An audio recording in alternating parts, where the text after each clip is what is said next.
So to recap for you, we started looking in better detail at the structure of a DNA macromolecule. To understand the macromolecule, we really needed to understand the little monomer subunits, or the what. We needed to understand the structure of the individual nucleotides. We went through great detail, studying the role of the phosphate, the deoxyribose sugar. We even learned how to count the carbons in order to make sure we're differentiating carbon 1 versus 3 versus 5.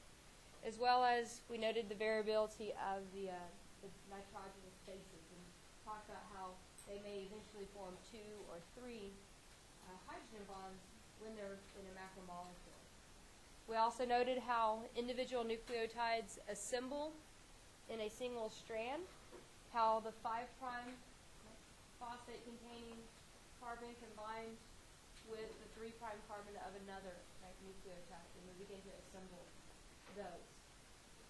Right now we're just going to say it happens, when in Chapter 8 we'll look in better detail the enzymes that actually regulate this. It happens, Chapter 8 will say, how does it happen?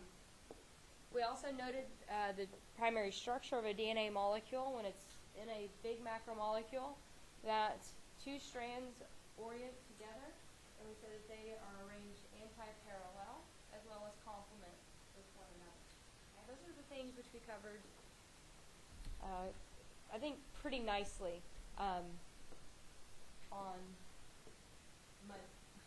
Tuesday. Okay? Before I move on, what questions do you have about using the word anti-parallel, complement, the double helix, the role of the hydrogen bonds, those phosphodiester bonds?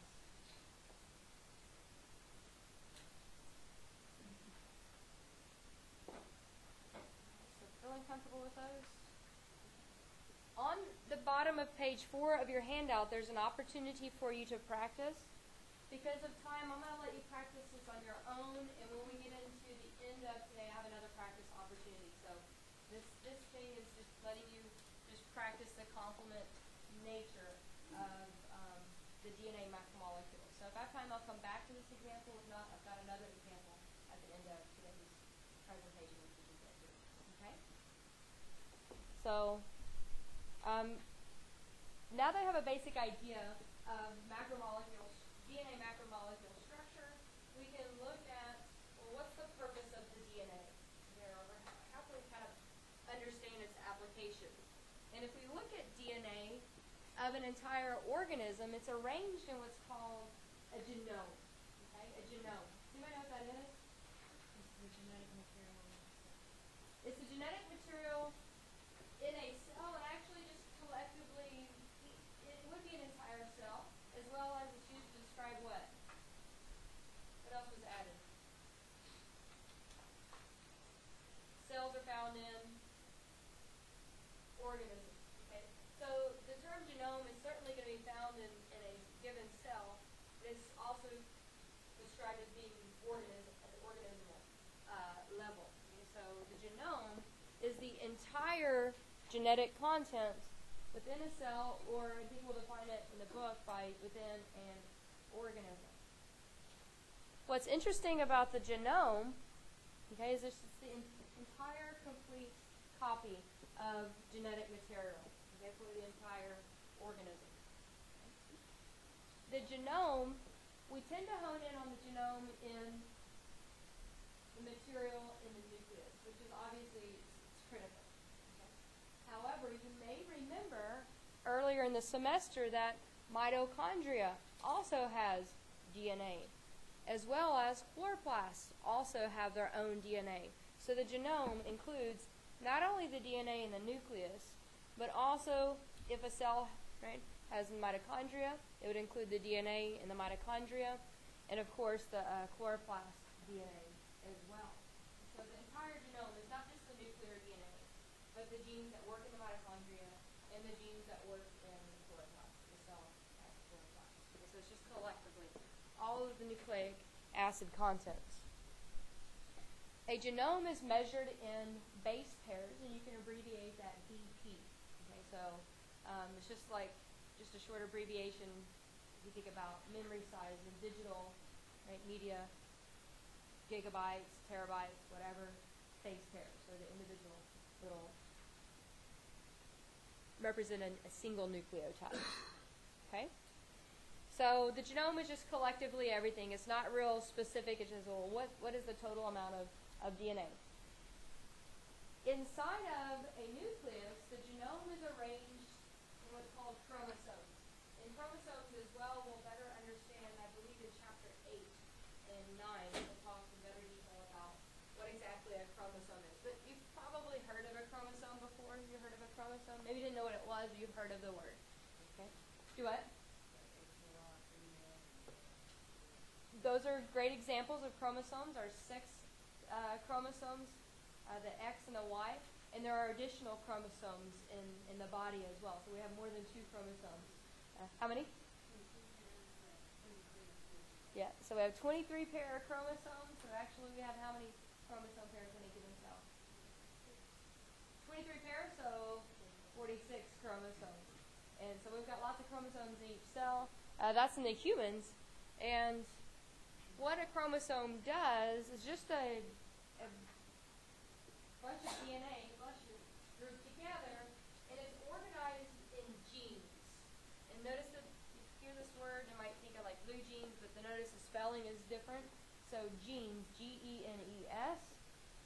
This is a term which we're going to introduce now, but we'll become more familiar with what a gene is throughout the semester, put into practice.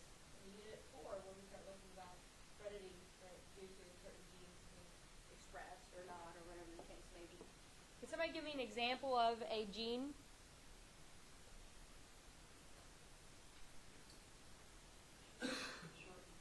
Okay, so genes that regulate height.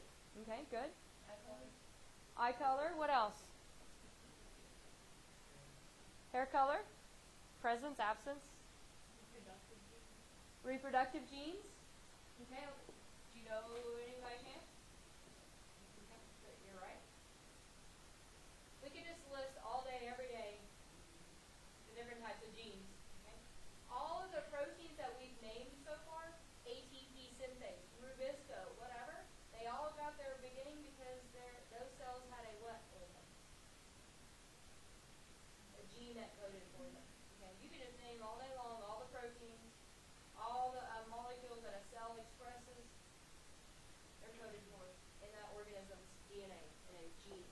Okay? All genes, okay, listen, not all genes that are inside of an organism's genome are necessarily expressed. Okay?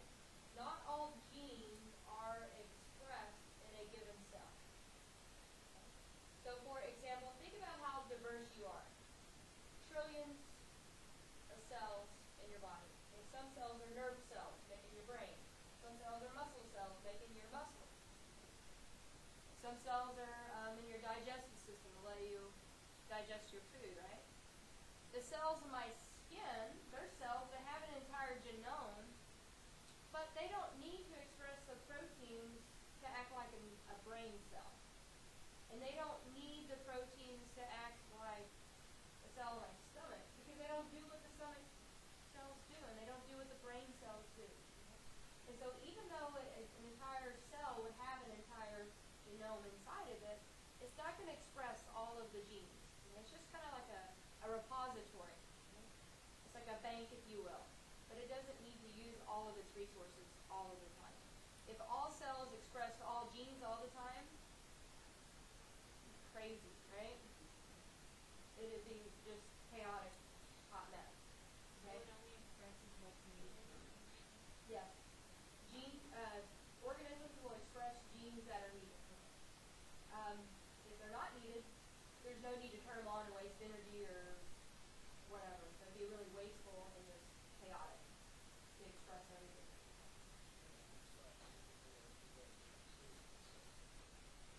Not necessarily. No. The question was about recessive or dominant traits, and that we'll cover, I believe, in the 4th unit. It's not directly related to, it may be, but to answer your question short where you're going, the answer would be, what you're asking is no. It's not related whether something's recessive or dominant or something like that. Where we're going to go, traits of And so those traits would be expressed. And the traits that we don't see expressed are the ones that are not coded for, carried out. So, for example, think of a tangible example. All right, so we have on our body we have hair, right? Okay, but even though we have hair on our hands and our arms, it's pretty moderate, right? Compared to the hair on your head. Okay? Even though we have the genes to code for hair, we don't need long flowing hair on our forearms, right? Okay? Feet long of hair, right? But we could code for it, and there are some people. There's a population of people in Mexico, I believe it is. I don't know where in Mexico, country, but yeah, they have. They do express excessive hair. So all over their face, all over. I think are their arms too, maybe. But just like they don't like werewolves or something like that. But they're real people. So you too would have the ability to do that, but you don't express those genes to make that expression. Okay? So I mean that would be a crazy example, right? So, but a real example. So are all genes expressed all the time? No. Okay? But if they're contained in the genome, they're there. They're just not used. That we know of. They're not expressed. Here's an arrangement, or just a pictorial arrangement of our, in a human, and we noted that within a given cell, if it has a nucleus, is going to have the entire nuclear genome within it. And the DNA, we're going to learn, can be organized into chromosomes. Chromosomes are individual, just groups of chains of genes just aligned together in that 5' 3' double helical arrangement that we talked about. Okay? The base pairing, all those features. But it's just packed. Okay? It's efficiently packed when we see it in a chromosome. Okay? A visual analogy is, right, you have clothes, you have laundry. Okay? You could have the laundry in the pile. Your DNA could be all. Or you could fold it and pack it, right? And so the same thing with DNA. It could be all undone, or it could be organized and packed. And when it's packed, it's in what's called a chromosome. Okay? Does that make sense on what a chromosome kind of is without getting into real technical detail? Just, And so the number of chromosomes certainly varies within an organism or a species. I found this little visual analogy from a DNA sequencer called Genomes Quebec, and I like their analogy for how these things relate. So visually, you can consider the genome of an organism as a book, right? So you think about a complex, multi-chapter book, right? A genome would be analogous to the entire book. Individual chromosomes would be analogous to the what? And more specifically, the chapters. Okay, so groups. Okay, we could break it into however many subsets. The genes would be analogous to the specific sentences. Okay. So the entire gene, and then within that gene, the nucleotide sequence, the A, T, C, G, whatever, would be analogous to the letters making up those words in that sentence. So it's just organizing. We started out yesterday looking at the DNA sequence. So just the letters, right? Letters by themselves don't necessarily make sense until we look at them organized more into what? Or in the genetic genes. Okay? And then once we know how genes are arranged, we can actually see how individual chromosomes are arranged. And we take them all together, we can look at an entire genome. Good. Does that help a little bit with the relationship? Good. All right. Now, tying it together. Oh, sorry. I mentioned a moment ago, not all genomes are the same size.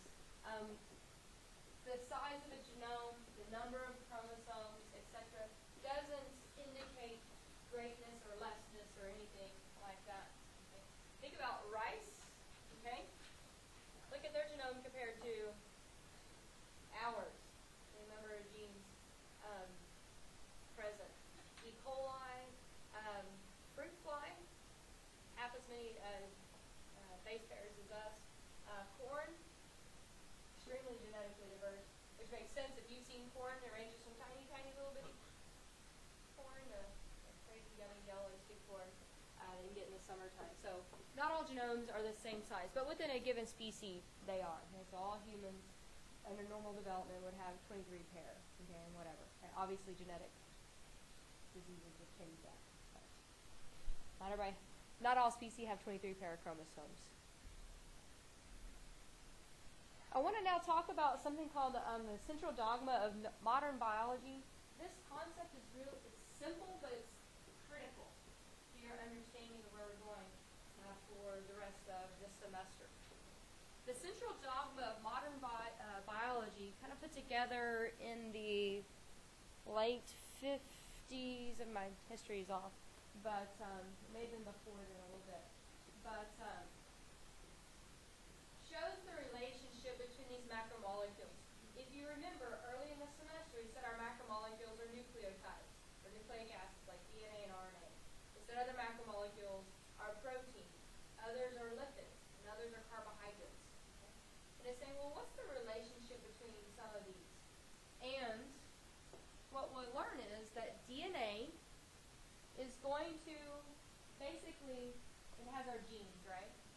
And when genes are expressed, we make proteins. Okay, so for example, hair.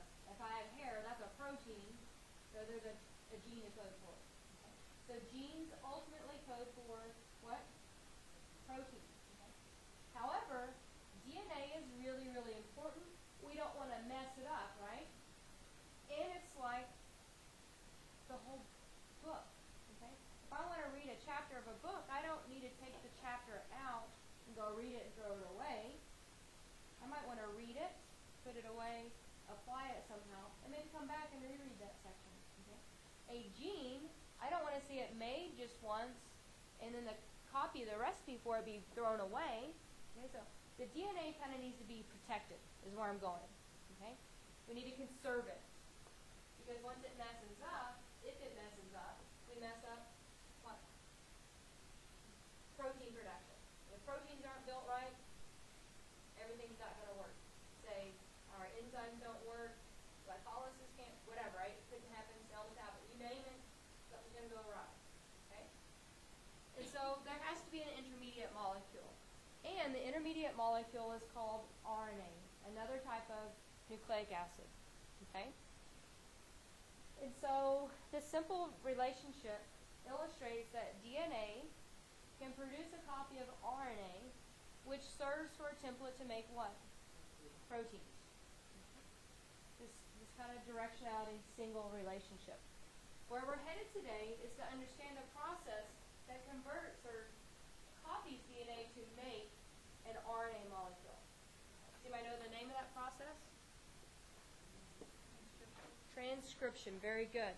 Sounds very similar like the other ones. So I'm going to caution you, like I usually do, really learn the words because they sound similar. You say one, it means a complete opposite process. So transcription reads what? The DNA codes to manufacture RNA. Okay. Transcription will use DNA to make RNA.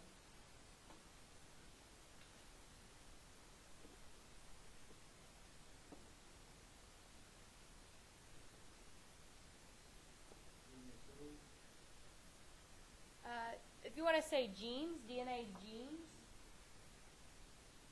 are transcribed to RNA. Individual genes can be transcribed to RNA.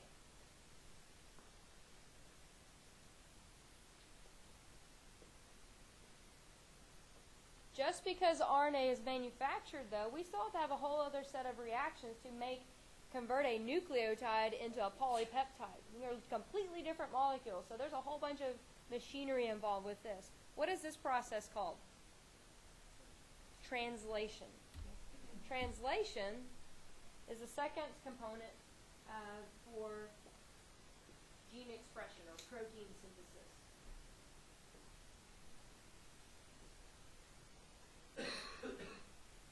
Translation is the second step for gene expression, or I can say protein synthesis. If I want to make a protein, first a gene has to be what? Transcribed into an RNA molecule, which then itself has to be translated into a protein. After class, I want you to tell 5 friends that right there. No, serious. Okay. Tell your pet plant 5 times. Or sit in the quad and say it out loud, and then you'll have 5 new friends. Or the cops will come, and you can tell the cops. But I want you to understand this very simple, okay? This relationship's very simple, but the details are kind of technical, so I want you to understand the overall relationship so that then you understand the basics, you can apply the technicalities, okay? Okay. So again, transcription uses what? DNA to make RNA, and then the RNA, once it's made, it's not completely done. What has to happen? Translation to manufacture a protein. And part of your homework for tonight is to explain it. To explain it to somebody. Okay? And then maybe, if you want to have fun with someone, say, I don't think your protein's translated properly because you're not acting right, you know? Yeah, it would be. You might get hit, but it could be.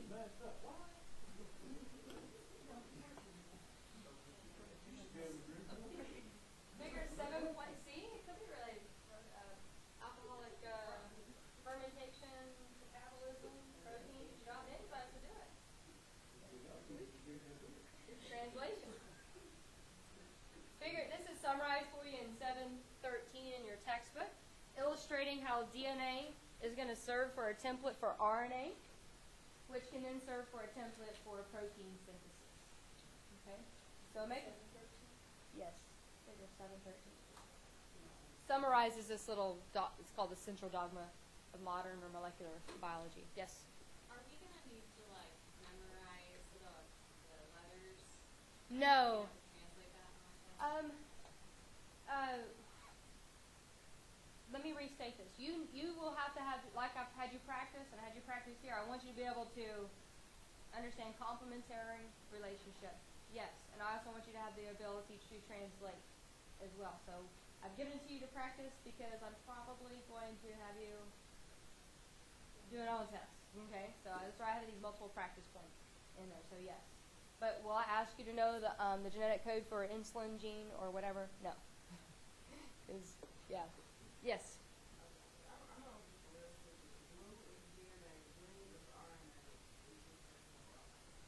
Correct. You're correct. The DNA in this image is coded blue. You'll notice that it's not double-stranded because during transcription, those double strands have to be what? Separated. Okay? And then the RNA will bind, what word can we use? During transcription, RNA will be made held to the DNA. What's the word? These are complementarily. Okay. So, it'll be complement to a strand of DNA.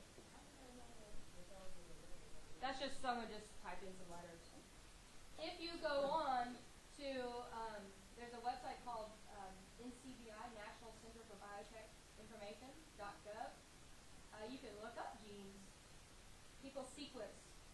Oh yeah. Oh my goodness. Right here in Oklahoma, there's some crazy resources. DNA research. Right here in Oklahoma City. But across the world, you can sequence DNA, and so many gene sequences are known, like ATP synthase. Any of the probably all of the genes that we've talked about so far, their sequence is known. It's already been categorized. So we have technology to recognize that. So that would be an example. They don't necessarily directly sequence it. What they do is the genome is made up of nucleotides, and they're macromolecules, so they have mass and weight. And so what they do in a paternity test is they take a sample, a sheep or whatever, and they take out the DNA and they chop it up into certain sequences, known sequences, and then based on the size, they'll sort it out based on size, and if it's a matching size or something, we'll learn that some sequences are kind of unique to certain people, size-wise. So, Each person we're basically almost identical genetically in the genome. Okay, there are slight variations in this DNA. They're called microsatellite. There's tiny little bits of DNA that, I don't know how it works, but they hop around in our genome. They move around. They don't code for anything, and so they look for these little repeats and find where they're located. So my short tandem repeats should be located differently than where yours are located. But I mean, you code for ATP synthase, I code for ATP synthase. You code for insulin, I code for insulin. So most of our genomes identical, but we don't necessarily do what with all of our genes? express them. We don't express them the same. There's a company that does that for you. They send you a mouse log and then you send it back to them and they make your DNA. Yeah, I saw it at Walgreens the other day. I was like, I should buy this and like do a lab or something like that. But you can go to Walgreens and have paternity. One sheet is like the DNA with a super oil, Uh-huh. and it's like a little jelly. Next time you sit on top. On ours, it's not showing it on the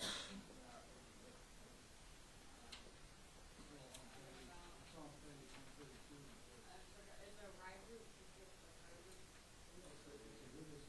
Ribosome. We'll address that in just a moment. We haven't gotten there yet. Was there a question, Morgan? Well, I was just gonna say, isn't translation using uracil instead of thymine because of the RNA? Yes. Okay. Very good point, which I was going to get to in just a moment, is that in RNA, it still has adenine, cytosine, and guanine, but RNA does not have which nucleotide? It does not have thymine, so it has another one called uracil. And so any place where you would inherently want to start putting in a letter T, you actually need to write in the letter U. But uracil still binds complementarily to adenine like thymine would have. Okay? So she's right. RNA does not have thymine in it. Question in the back? You had your hand. Oh, tricking me. All right. So, in transcription, which molecule is used? Which DNA is used to make RNA, and then once RNA is made, it can be translated to make a protein. What color is the beginning of the protein sequence in this image here? Purple, the little purple spheres. These are individual amino acids. Held together by what type of bonds? Huh? Did I hear it? No. It is a type of covalent bond. You're throwing out accurate terms though, but not. Remember peptide bonds? No. Peptide bonds. You failed that pop quiz.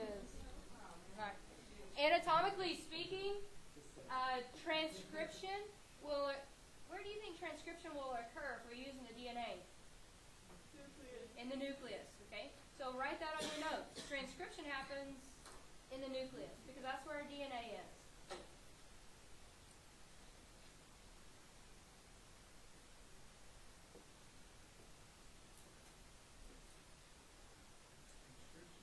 Yes. We don't want that DNA to get out of the cytoplasm or out of the nucleus. We want to protect it as much as we can. So transcription occurs inside of a cell's nucleus. You might then presume that, well, then translation must happen inside of.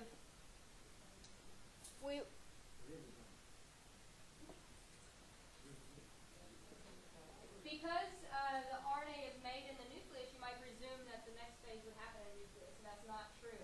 the RNA actually gets shipped out into the cytoplasm, where other molecules are used, including a ribosome, to carry out translation.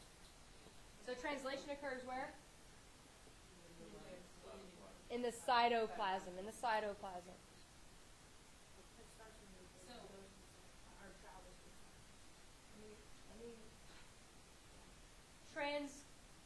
Transcription occurs completely in the nucleus. It makes for us RNA. RNA has to get transported out through the pores first. Then translation can happen. So translation is 100% in the eukaryotic cell cytoplasm. So, mRNA happens in the type of RNA down there. So that would be nucleus, because RNA is description. Yep. Yes, you will find all three types of RNA molecules where? You better find them where? In the nucleus, because that's where they get transcribed. That's where they get made. All three types of RNA get their beginning in the nucleus. So they will be found at some point in the nucleus. That's where they get made, but they get used where? In the cytoplasm. So you would find them in both locations.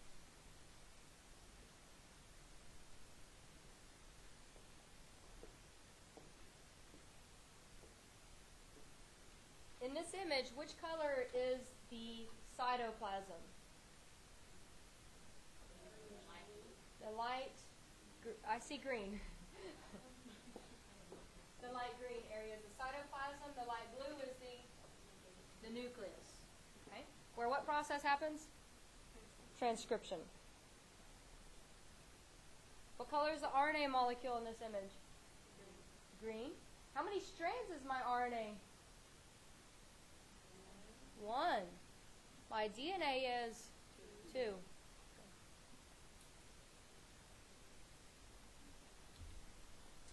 Alright, so you guys already made some observations about the differences between DNA and RNA, but let's just go ahead and point them out. So what we're going to do is compare and contrast DNA structure versus RNA structure. The sugar in DNA is what? You know? Deoxyribose. Deoxyribose is the we're going to talk about the sugar, the bases, this number of strands, and where they're found, and what they do. And you guys were curious, so you already answered some of these. Yeah. So we said the sugar in DNA is deoxyribose. Which you know has how many carbon atoms? 5. Carbon number 1 is attached to the base. Carbon number 5 is attached to the phosphate. Very good. What are the bases in letter form for DNA? Very good. Adenine, thymine, cytosine, and guanosine. Guanine. ATCG.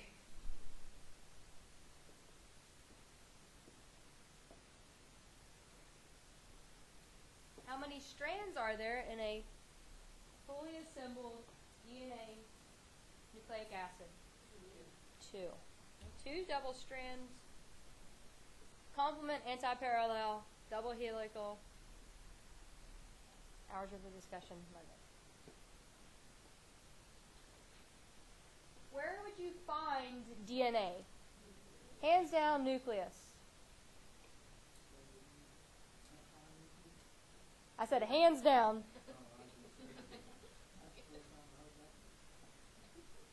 That has not been discovered yet. I said hands down, nucleus.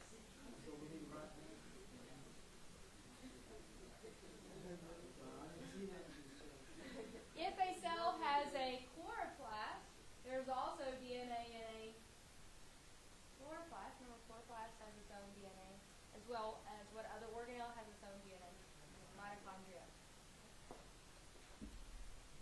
So the DNA is found, and definitely we're going to focus strictly on the nuclear DNA, but I want you to be aware that yes, mitochondria do have their own DNA, and chloroplasts do as well.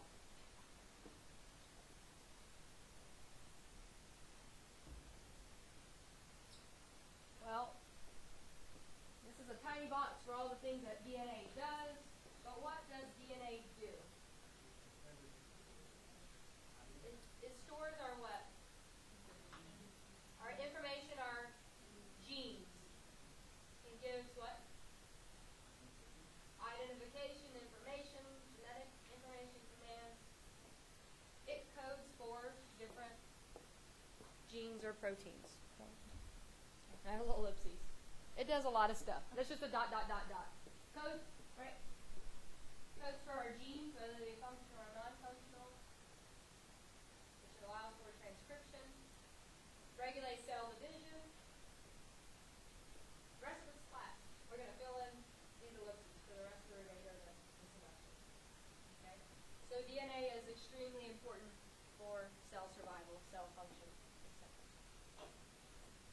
We covered most of those things fairly well on Tuesday, so I want to go ahead and address and contrast that to RNA.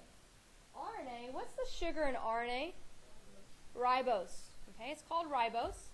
It's built very similar, except for at carbon 2, it has an oxygen and a hydrogen, whereas in carbon 2 and DNA, the oxygen doesn't have it. It just has the hydrogen. So the difference is it has an extra oxygen atom built into it. So how many carbons? 5 carbon atoms.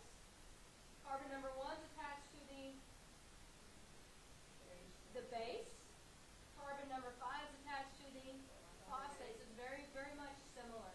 You have to really pay attention if you want to tell the difference between an RNA nucleotide versus a DNA nucleotide. They still have the 3 components to them.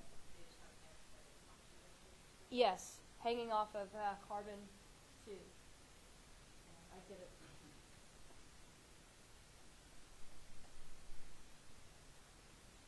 Our bases are slightly different. For RNA, we said the primary difference is what? Uracil instead of thymine. Okay. So uracil.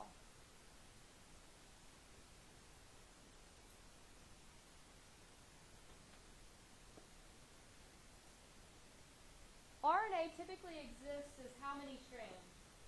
1. It's generally a single-stranded molecule. There are some exceptions, but I'm not going to address those for you guys. So for your application, we're going to look at single-stranded RNA molecule. Yes? I've never seen a homework that seems to have really brought that home, but usually. So it does have, it can be double stranded, but normally it's not. Yes. Not in a mutation. Some cell processes that scientists are still trying to understand, express double-stranded RNA, or if RNA becomes double-stranded, it's kind of inactivated, it's present, but you can't use it. So there's many reasons, and sometimes there's tiny little, it used to be sometimes called like junk, but now we know that that's a very bad word to use for DNA and RNA. And so now we're finding that sometimes when a cell is sick with like a viral infection or something, the way it brings about its effects is binding to RNA. So we're looking at extreme cases when you find double-stranded DNA, or excuse me, double-stranded RNA. But for where we're going to look at under normal healthful conditions, single-stranded RNA. And not necessarily just a mutation. Maybe, but probably anyway not. So yes, it's usually, but you go out and read literature, you're like, well, I saw something that said double-stranded RNA. That's Professor May, she's wrong, right? The exception is extremely acceptable. It's not common. It's not common for this process. Is that okay? And right, our RNA we know is found in the nucleus, but also in the cytoplasm.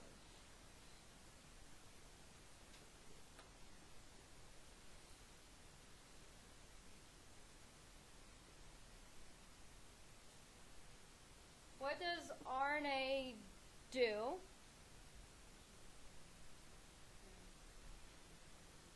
Once it's transcribed, it aids in translation. Yeah, it aids in protein synthesis. Is that what it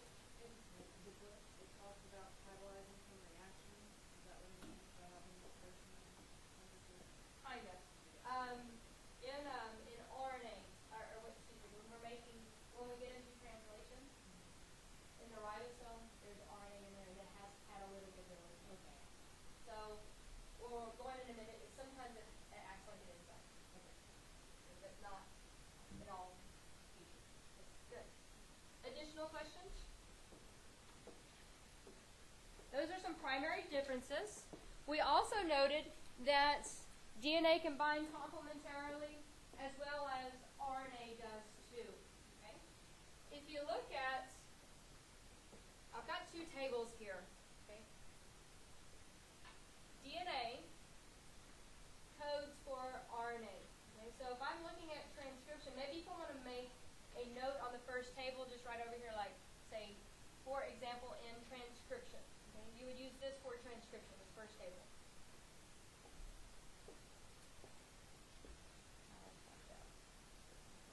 The first table you're going to use for during transcription. The second table you would probably use for translation.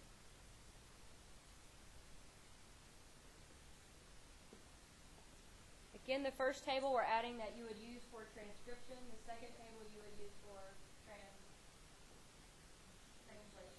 Okay? All right. If I have a DNA sequence, okay, if I have DNA and I'm trying to transcribe it into RNA, anytime that there's a DNA thymine, the RNA being built would add in its own adenine. Okay? When DNA is made and there's an adenine, the RNA molecule would add in uracil. Okay? So that's the big thing where you want to start, you feel yourself wanting to write a letter T in the RNA, you need to catch yourself and write a what? A U. Okay? But RNA can also complementarily bind. We had a discussion, for example, like double-stranded RNA, and so it also has the complement AU-CG relationship. Question?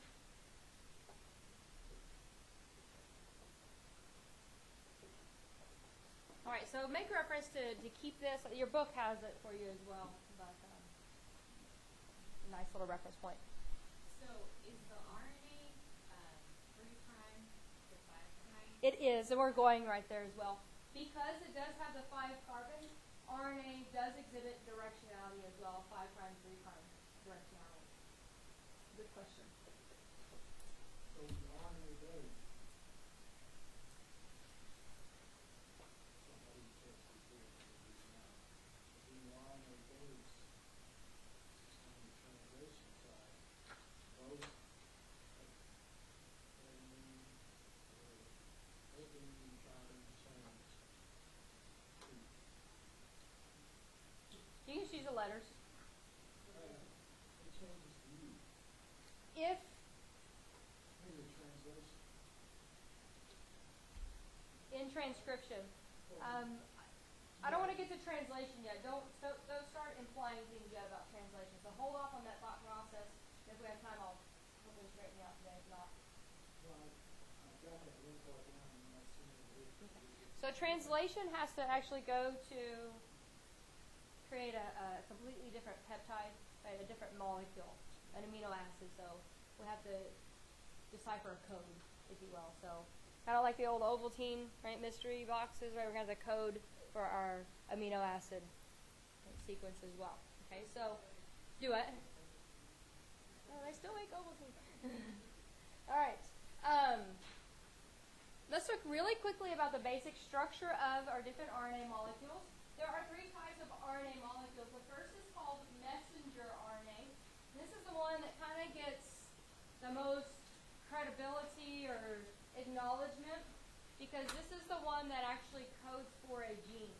Okay? The messenger RNA is the RNA that actually codes, okay, for the protein being synthesized.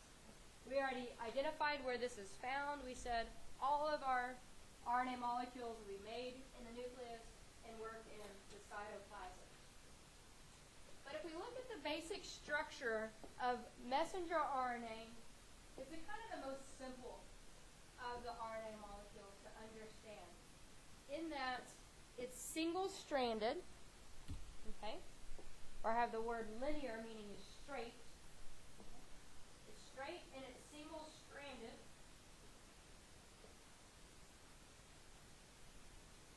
And as Ms. Maxwell noted, it does have directionality.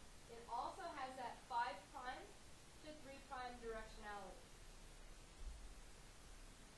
start, the beginning end would have which 5 prime, and the end of an mRNA would have a 3 prime.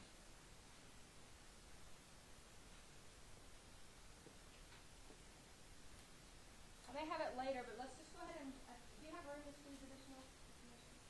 Yeah. Structurally, it's straight. It's a 5 prime end at the start.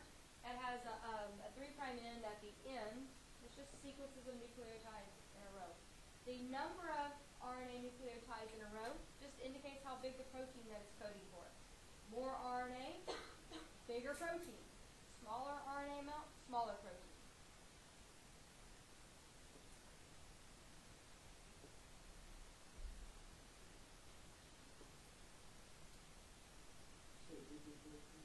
Yeah, so the more RNA it has, the bigger protein which it's going to code for. The more message it has.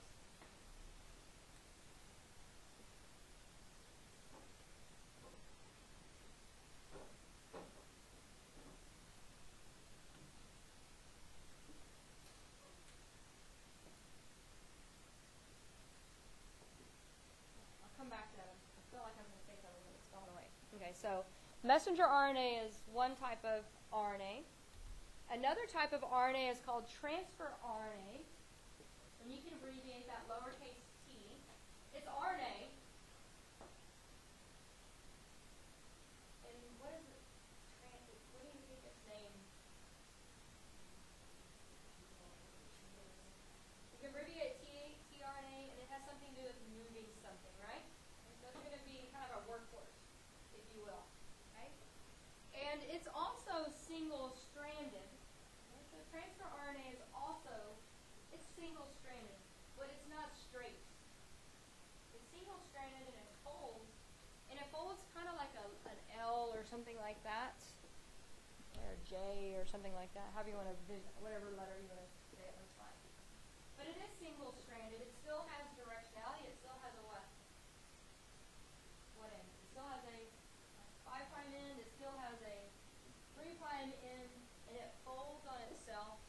So it looks like kind of like an L or, well, three-dimensional molecule.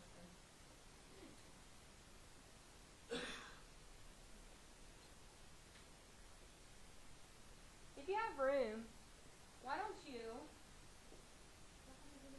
I'll come back to it. So transfer RNA looks kind of like an L. It's got 2 ends, okay? And the last one is what? We talked about M, messenger. We talked about T, transfer. Now there's R, or R, ribosomal RNA. Ribosomal RNA. And the ribosomal RNA is the most difficult to kind of understand because it's complex. It's kind of hidden, if you will, inside of a big protein block, making up a what? A ribosome. Okay? And so the actual ribosomal RNA itself is just tiny little short segments of straight, tiny little bitty straight pieces of RNA. They're tiny little pieces of RNA, but they're bound to a little protein. So think about like an enzyme. Remember our little globular enzyme? Folded three-dimensional thing? And there's these little RNA fragments in there. We can't see them out by themselves. They're actually working together in a ribosome.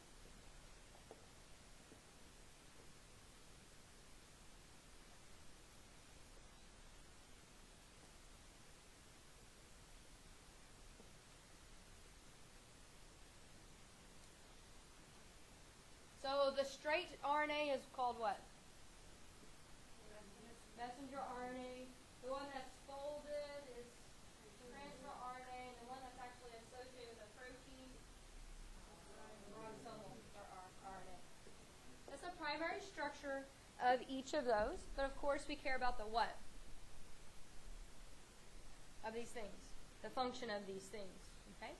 And so if we look at first messenger RNA, what it does is it codes for different proteins, or you could say genes. Messenger RNA codes for genes, proteins. The way it codes is that it's read in codon. Okay? The messenger RNA is read in read. A message was a few semesters ago. Read, R-E-A-D, as you read a book. The messenger RNA is R-E-A-D in codon. Okay? It's not colorful.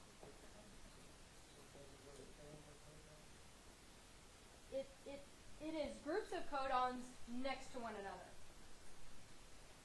So what that means, I'm going to give you a definition for this right now. A codon, a single codon,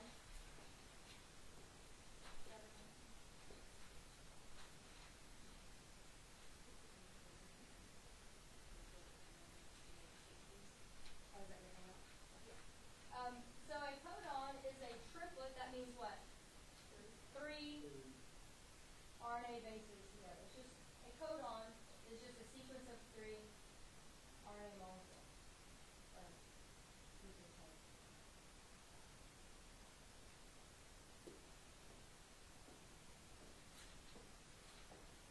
A codon is a sequence of 3 RNA nucleotides that code for what?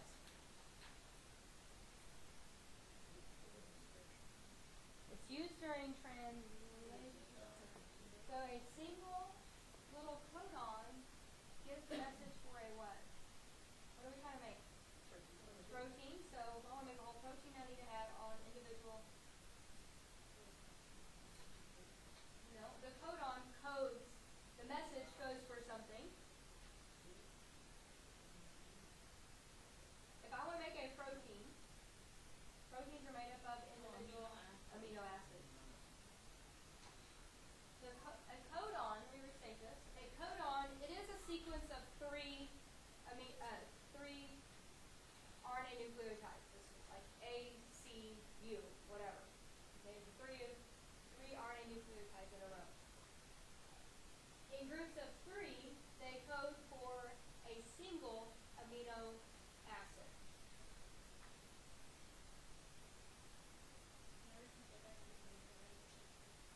Yes, but just hold on. Everybody right there.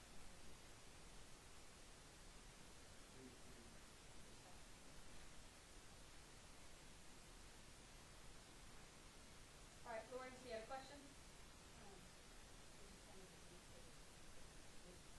A codon is a sequence of 3 RNA nucleotides and group 3 of 4 amino acids.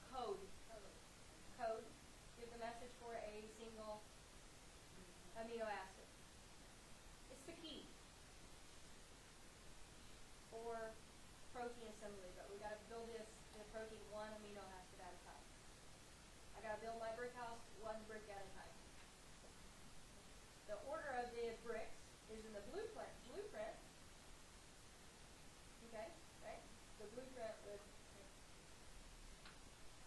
not a great analogy, but I think a decent enough one. I'll give you some images to better back this up. I just want to introduce the terminology right now. There was a question? An additional question? So RNA is going to code for individual proteins. So collectively we can use it to make a protein, but we've got to work piece by piece, or amino acid by amino acid. And so how we know the amino acids get put together is by reading them in what? Codons. Okay, in sequence and codons. Okay. An analogy would be like, if I'm formulating speech right now, and I'm formulating a sentence, my sentence is composed of individual what? Words, which are composed of individual letters. Okay? So the letters would be like the codons, and the amino acid assembly would be like the words coming out, and the whole gene would be my sentence coming together. So if I want to speak, I need to know words and letters and how to put them together. If I want to make a protein, I need to know how to build it and need the building blocks.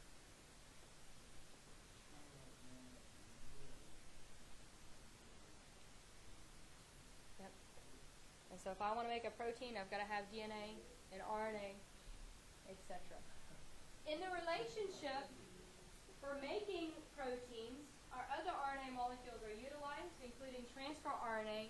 And what it does is it transfers something. What it brings to the party is amino acids. The transfer RNA is the binding part for amino acids.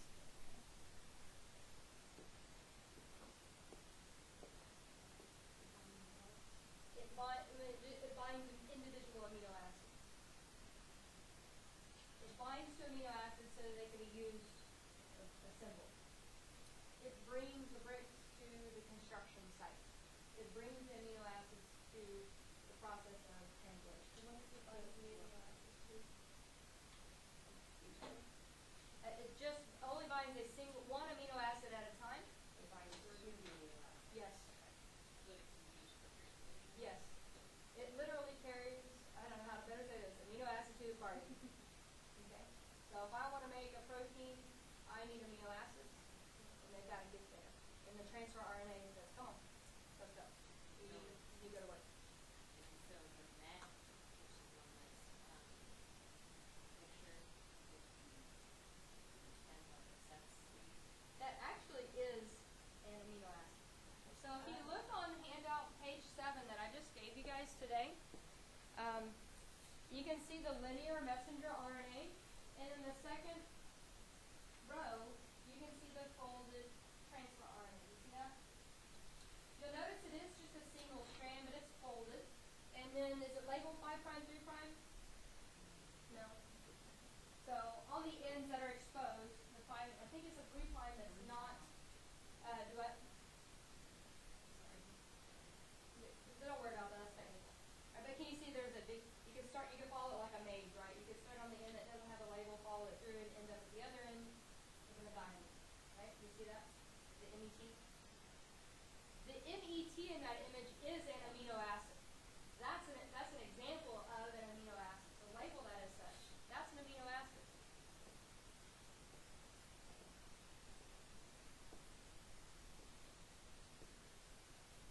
The RNA is just a change. Folded. Okay? The little purple blob, the thymine, is an example of what? An amino acid. So can you see how the RNA binds to the amino acid? Two separate molecules temporarily bound with one another. Okay?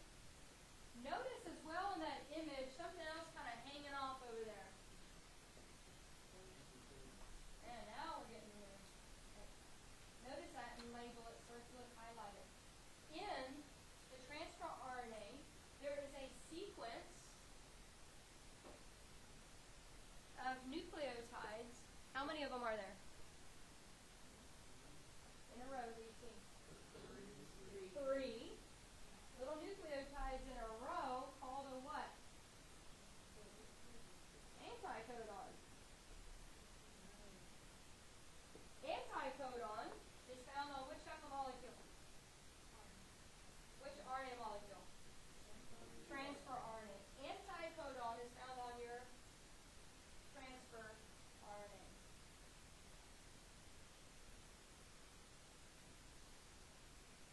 Anticodons are found on transfer RNA. There will be only one anticodon per transfer RNA.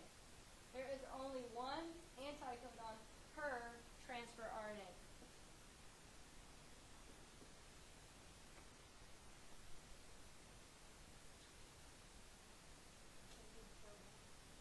Each transfer RNA has only one anticodon. Only one series of 3 nucleotides that are going to do something that I'm not explaining yet. Anticodons can bind complementarily with codons on the mRNA. The anticodon binds to the mRNA, specifically its individual codons.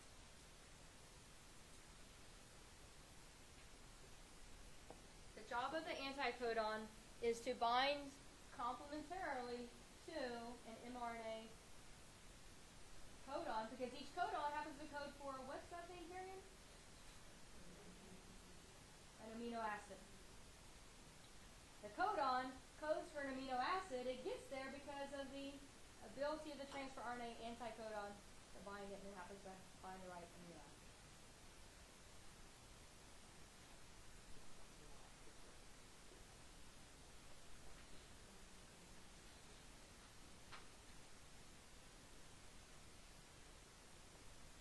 Alright, so the transfer RNA, its job is to carry specific amino acids, and the way it knows which one to bring in order is based on the sequence of its what?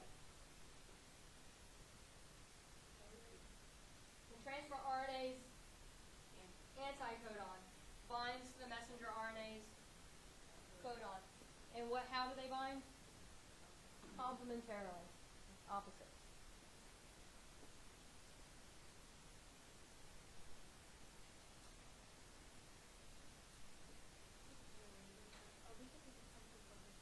Yeah. I just want to go over ribosomal RNA really quickly.